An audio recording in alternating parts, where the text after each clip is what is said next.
Hello and welcome aboard. This is our session on the intuition amplifier. Now, I want to give you a quick formula to help you understand how this program actually assists you. Imagine that intuition is equal to signal over noise. And so what we have to deal with is the signal to noise ratio. If it's 1-to-1, if there's a bunch of noise in your environment and the signal coming from your inner mind is equal to that, you're in good shape. If the noise is greater than the signal, say 4-to-1, your intuition drops significantly to 1/4. If you can boost the signal to 2 or 3 times more powerful while also reducing the noise, excellent. That's what we're really going for. So think about intuition as your direct access to information that is being processed beyond your conscious mind's ability to perceive it. In other words, you're getting signals that are coming to you that are being processed by your sensory systems. But for whatever reason, your conscious mind can't really pay attention to it because it's busy trying to help you. It's got 7 plus or minus 2 bits of information that it's working with. The non-conscious mind's processing billions of bits of information per second. And what we have access to consciously is usually pretty limited. When you think of the concept of intuition, most people say, ooh, highly intuitive. That means extrasensory perception. And I say, no. Your sensory perceptions, your ability to perceive the environment is tremendous. The human eye and brain can perceive the smallest unit of energy of light that we can measure, 1 photon. It will register on your brain. But we don't necessarily pay attention to it because we have so much else going on and we're trying to focus while there's a lot of noise in our environment. So what we're heading to, what we're going to with the intuition amplifier is this concept that, what we have access to is brilliant information that will assist you in getting to the solutions that you need, the guidance that you want to get to the destinations that you desire. Historically, we think about our access to our intuitive self as being listening to that still, small voice within. Well, that would be called clairaudience, which is clear hearing. We also have clairvoyance, the ability to see clearly at highly perceptual levels, getting guidance from our inner vision. We also have clairsentience, which is a clear feeling sense. So while we have all these external senses of sight, sound, feeling, smell, and taste, we also have those corresponding internal sensory perceptions. Here's the thing that I ask you to do during the paraliminal listening. I ask you to remember a time when you had a very clear intuitive guidance. And how did that come to you? Did it come to you as a picture? Did it come to you as a voice, like somebody speaking to you, telling you where you should go and what you should do? Was it a gut level hunch, a feeling of some kind that helped you know where to go?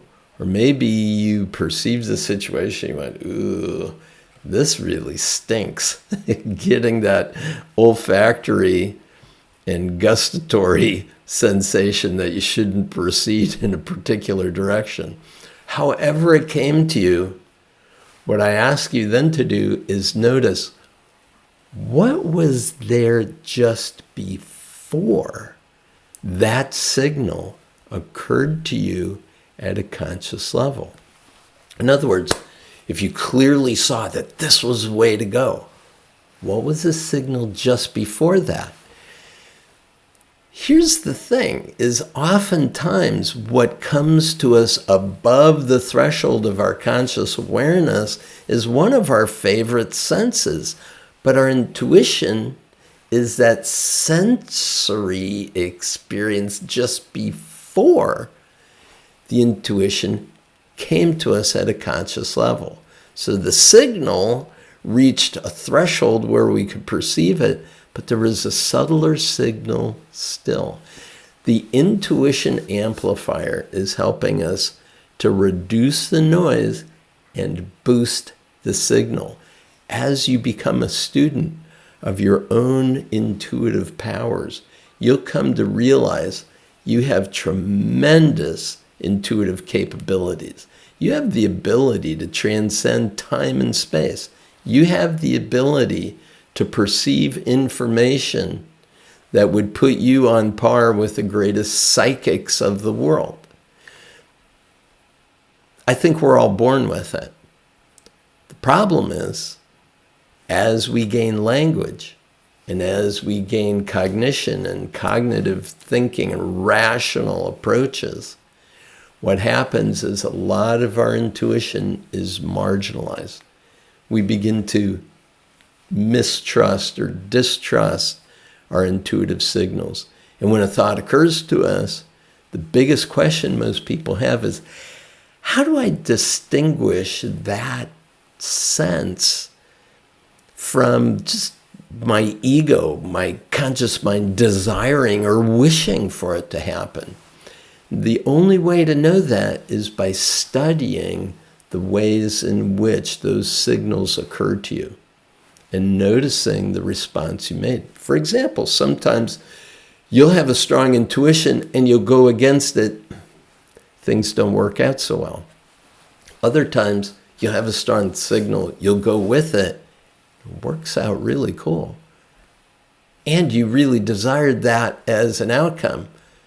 So was that me making it happen, or was it me tuning in and realizing the best way to go? So there are a lot of times that signals come to you. Notice them, own those signals, and play with them. What are the distinguishing characteristics that show that this was a signal from that pure intuitive faculty within you? For me, I can tell you, when it's a voice that occurs to me, there is a different quality of that internal voice. There's a calmness, there's an expansiveness, there's a metered, rhythmic, supportive kind of voice tone or quality to it. Whereas when I really want something or desire something, there's a sense of an urgency, an insistence that comes to it. And what I've discovered is that my intuition is rarely, if ever, insistent. I'll give you an example. My wife was driving home from a choir practice, and she got a signal as she was passing one exit to go take that exit and go to the grocery store. She thought to herself, I don't need anything at the grocery store. And she passed going past another exit, her interior voice said, you should stop and get a drink of water. She thought, I don't need a drink of water. What do I need a drink of water for? She goes to another turn off to where our gas station is. She said, and the voice said, you should stop here and get some gas. She looked at her gas gauge. I don't need any gas. Shortly thereafter, and only a couple of blocks from our home on the highway, a deer runs right into the side of our car, creates $1,500 worth of damage to the passenger door, or the back door on the driver's side. And she realized, you know what? If I had listened to that voice in any one of those 3 or 4 instances where it told me to stop, I would have missed that deer. So sometimes we'll get a signal, and that signal will just try its best to get us to do something, anything. And what we need to do is pause and ask, what is this signal for? What is it trying to communicate to me? So when you're getting insight in terms of a problem that needs to be solved or a direction that you need to go, take time to contemplate what that signal is. Now, some people say that it's spirit that's talking to us. And we could also say that, well, everything that is non-physical could be spirit. So is it spirit? If you have a belief in Holy Spirit and that Holy Spirit is guiding you, learn to distinguish it. Learn to listen in a way with a silent mind to what it is that's trying to be communicated. And what you'll discover is much more access to that rich intelligence that's always guiding you throughout the entire arc of your life as you live into the fullest expression of your potential. Now, different cultures experience the spiritual in different sensory systems. For example, in the African tradition, the rhythms and the movements, very kinesthetic. Spiritual it's very auditory. So the drum beats and the dancing, it's very auditory. In the Native American tradition, it's very visual. They'd go on vision quests. And in the European mindset or traditions, it's very kinesthetic. So for example, if I were to say, today, I saw God, you'd think, okay.